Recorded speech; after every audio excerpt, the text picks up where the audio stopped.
We come accustomed to death in this field, but it's never easy when it's one of our own. Tonight, a community says goodbye to a hero. This man was the epitome of what you want in a police officer, and the epitome of what makes this profession noble. Arvada officer Dylan Vakoff was dedicated to his role in the world. Dylan always wanted to make a difference,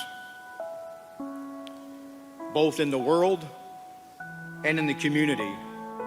By becoming an Arvada police officer was his opportunity to do just that, while also creating unforgettable moments with those he loved. His laugh is something I cannot describe, but I can hear it right now as I speak. It was an infectious laugh where you hear it from the other room. You couldn't help but laugh and join the... Tonight, how family and friends are remembering Officer Vakoff and everything he stood for. To Lisa, thank you for raising an incredible son. Dylan was a hero.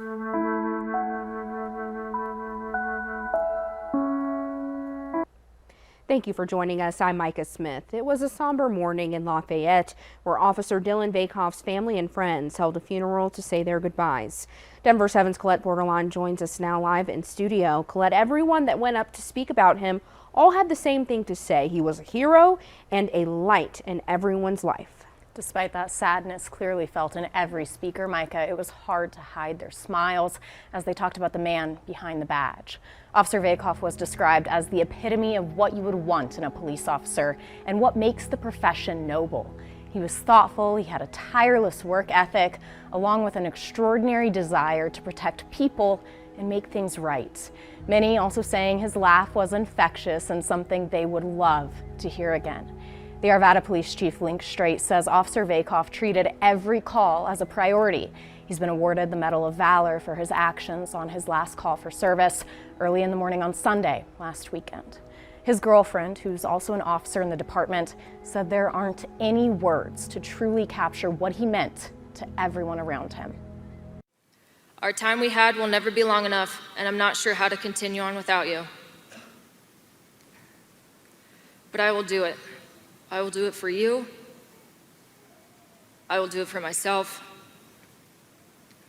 I will do it for everyone in this room. Because that's what it means to be a brother and sister in blue.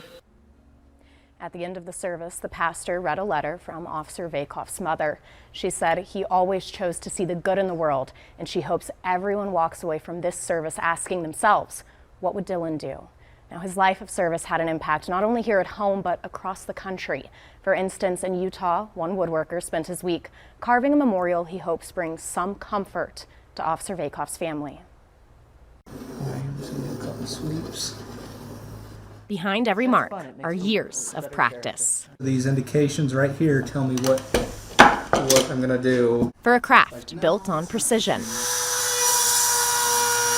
My father was a woodworker, and I guess I wanted to follow in his footsteps. Call it a family tradition for Nate I, who lives in Utah. I love taking something special and unique and creating a memory with it. Constructing his own legacy with every piece of wood.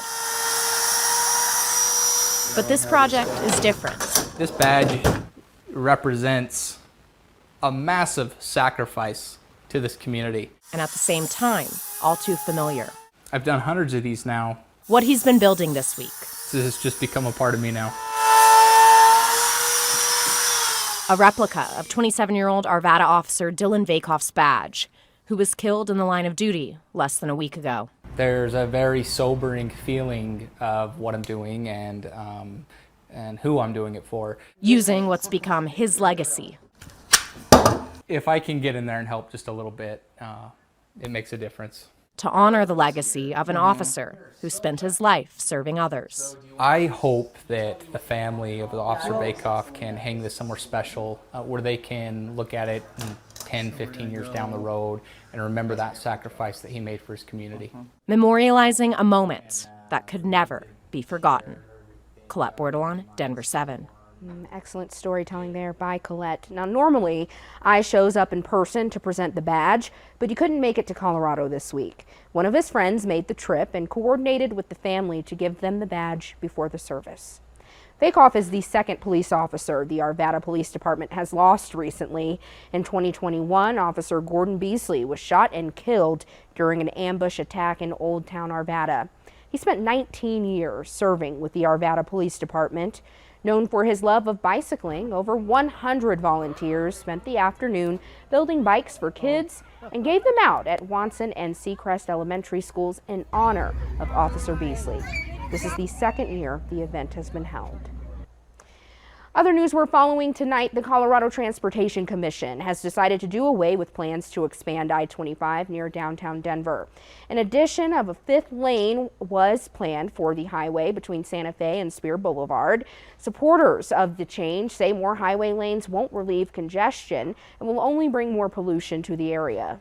It's important that we're investing in ways that allow those people to walk, bike, and connect to things without always having to drive. And we also have some of our busiest arterials like Colfax and Federal. Those are perfect places to be putting better transit service that can recruit people to actually ride the bus or ride the train. Instead, the commission voted to spend an additional $100 million to boost transit options and improve safety in the area. It's been a home for hundreds of people experiencing homelessness. Now the Quality Inn on Zunai Street and 27th Avenue is closing its doors. DHS says case managers continue to work with individuals at the Quality Inn to ensure they don't end up back on the streets. There are two other facilities turned shelters that are also funded with that money. The Aloft Hotel in downtown Denver, which is leased by the city, and another location the city did not disclose for privacy reasons, which is operated by the Colorado Coalition for the Homeless.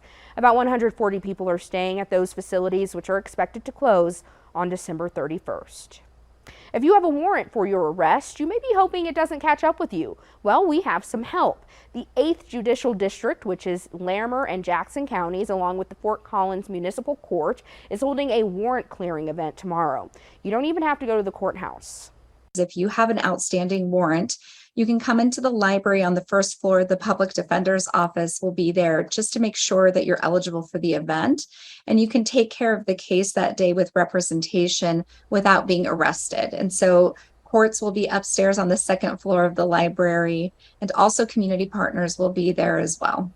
The event is at the Old Town Library in Fort Collins from 9:30 to 2. You can clear warrants for many misdemeanors, traffic cases, some drug charges, and some felonies. You can call the Colorado Public Defender's Office for details.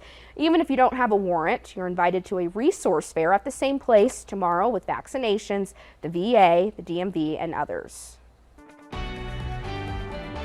The Biden administration is pushing for more regulation on cryptocurrency. It released a new set of recommendations today. They include a central bank for digital dollars. The Treasury Secretary says the U.S. should be prepared for the growing national interest in crypto. She also wants stricter oversight on crypto companies. A go-to move for scammers is to impersonate the government or businesses.